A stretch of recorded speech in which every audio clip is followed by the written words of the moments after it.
So I'm Rachel, I'm mum to Thomas, who is just now 10 years old.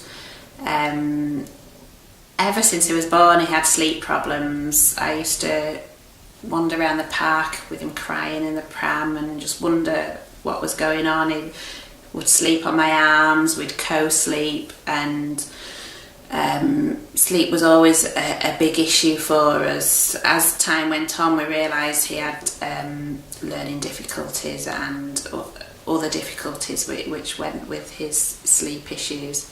And things kind of came to a head. I think he was 8 years old, and at that time he was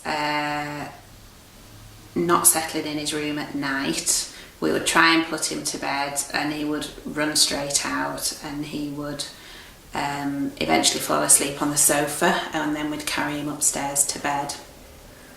And then as long as he didn't wake up, he would sleep there for 2 or 3 hours and then wake us in the night.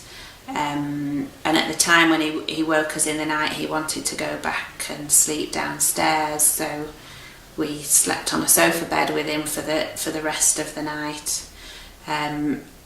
And that's when things came to a head, really, because he was getting bigger, and I couldn't carry him upstairs anymore. Only my husband could carry him upstairs, and even that was quite challenging. One thing about Thomas is he's deaf, and we struggle in the night to communicate with him because he can't hear us at that stage. He wears a cochlear implant in the day, but not at night. And so we met to have a more detailed plan specific for Thomas and his needs.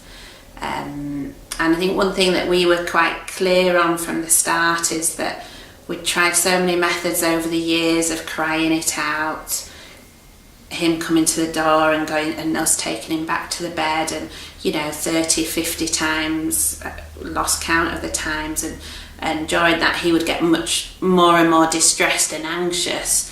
We were keen that we didn't do that anymore. We'd been there and done that, and it was just too hard, really. So we were keen to just try a gentle approach and trying to minimise Thomas's anxiety particularly, but probably all of our anxieties. And so it was great to be able to talk that through and come up with a plan of gradual withdrawal of us from the room. So we went from sitting on the bed whilst Thomas fell asleep to sitting on the bed with our feet over the side, to then sitting on a chair just next to his bed. And we would do the same if he woke in the night, to go back and sit in that same place. And we gradually moved the chair slowly nearer the door. We had a few ups and downs along the way, and in which case we moved the chair a bit closer to his bed again. But eventually, slowly got until the chair was just by the door, and we kind of stayed at that level for some time. And eventually we just thought, right, we need to do this. And all the time we contacted Chris for ideas, and had a solution of putting a picture of us next to Thomas's bed for him to know where we were.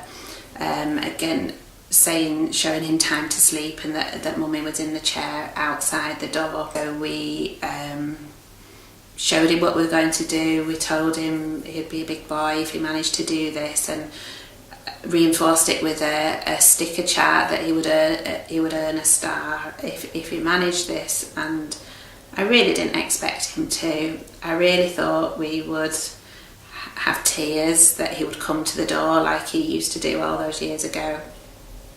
But he just did it. He slept through. He slept through all night. He didn't wake up from that minute on, and that was 3 months ago now, maybe even longer.